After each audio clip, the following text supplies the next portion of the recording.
Passport ಪೌರತ್ವವನ್ನ ಸಾಬೀತುಪಡಿಸುವ ದಾಖಲೆ ಅಲ್ಲ. ಭಾರತೀಯ ವಿದೇಶಾಂಗ ಇಲಾಖೆ ಈ ಸ್ಪಷ್ಟನೆಯನ್ನ ಕೊಟ್ಟಿದೆ. ಪಾಸ್ಪೋರ್ಟ್ ಅನ್ನೋದು ಪೌರತ್ವವನ್ನ ಸಾಬೀತುಪಡಿಸಲ್ಲ. ಪೌರತ್ವ ಸಾಬೀತುಪಡಿಸುವ ದಾಖಲೆ ಅಲ್ವೇ ಅಲ್ಲ ಅದು. 14ನೇ ಪಾಸ್ಪೋರ್ಟ್ ಸೇವಾ ದಿನದ ಅಂಗವಾಗಿ ಈ ಘೋಷಣೆ ಮಾಡಲಾಗಿದೆ. ಎಕ್ಸ್ ಖಾತೆಯಲ್ಲಿ ಈ ಬಗ್ಗೆ ಹೇಳಿಕೆ ನೀಡಿದೆ ವಿದೇಶಾಂಗ ಇಲಾಖೆ. ಪಾಸ್ಪೋರ್ಟ್ ಕೇವಲ ಅಂತಾರಾಷ್ಟ್ರೀಯ ಪ್ರಯಾಣಕ್ಕೆ ನೀಡುವಂತಹ ದಾಖಲೆ ಮಾತ್ರ. ಪಾಸ್ಪೋರ್ಟ್ ಇದ್ದ ಮಾತ್ರಕ್ಕೆ ದೇಶದ ಪ್ರಜೆ ನಾಗರಿಕ ಅಂತ ಹೇಳೋದಕ್ಕೆ ಆಗಲ್ಲ ಅಂತ ವಿದೇಶಾಂಗ ಇಲಾಖೆಯಿಂದ ಸ್ಪಷ್ಟನೆ ಬಂದಿದೆ. ಎಕ್ಸ್ ಖಾತೆಯಲ್ಲಿ ಈ ಕುರಿತಾಗಿ ವಿದೇಶಾಂಗ ಇಲಾಖೆ ಅಧಿಕೃತವಾಗಿ ಮಾಹಿತಿಯನ್ನ ಹಂಚಿಕೊಂಡಿದೆ. ಪಾಸ್ಪೋರ್ಟ್ ಅನ್ನೋದು ಕೇವಲ ಅಂತಾರಾಷ್ಟ್ರೀಯ ಪ್ರಯಾಣಕ್ಕೆ ಕೊಡಲಾಗುವಂತಹ ದಾಖಲೆ ಮಾತ್ರ. ಪಾಸ್ಪೋರ್ಟ್ ಇದೆ ಅಂದ ಮಾತ್ರಕ್ಕೆ ಅವರು ದೇಶದ ಪ್ರಜೆ ಆಗ್ತಾರಾ?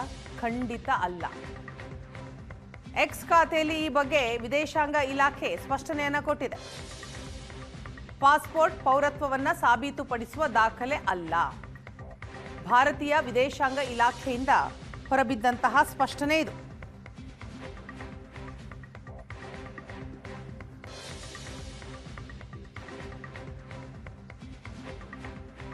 ಯಾರಾದರೂ ಪಾಸ್ಪೋರ್ಟ್ ಅನ್ನೋದು ಪೌರತ್ವ ದಾಖಲೆ ಅಂತ ಅನ್ಕೊಂಡಿದ್ರೆ ಅದು ತಪ್ಪು. 14ನೇ ಪಾಸ್ಪೋರ್ಟ್ ಸೇವಾ ದಿನದ ಅಂಗವಾಗಿ ವಿದೇಶಾಂಗ ಇಲಾಖೆ ಮಾಡಿದಂತಹ ಘೋಷಣೆ ಇದು.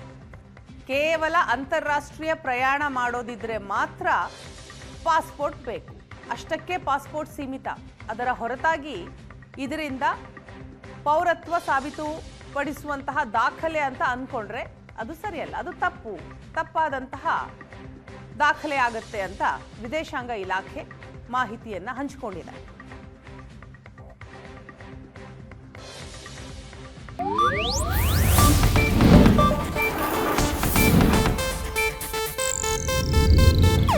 ಇದು ಏಷ್ಯಾನೆಟ್ ನ್ಯೂಸ್ ನೆಟ್ವರ್ಕ್ ಪ್ರಸ್ತುತಿ.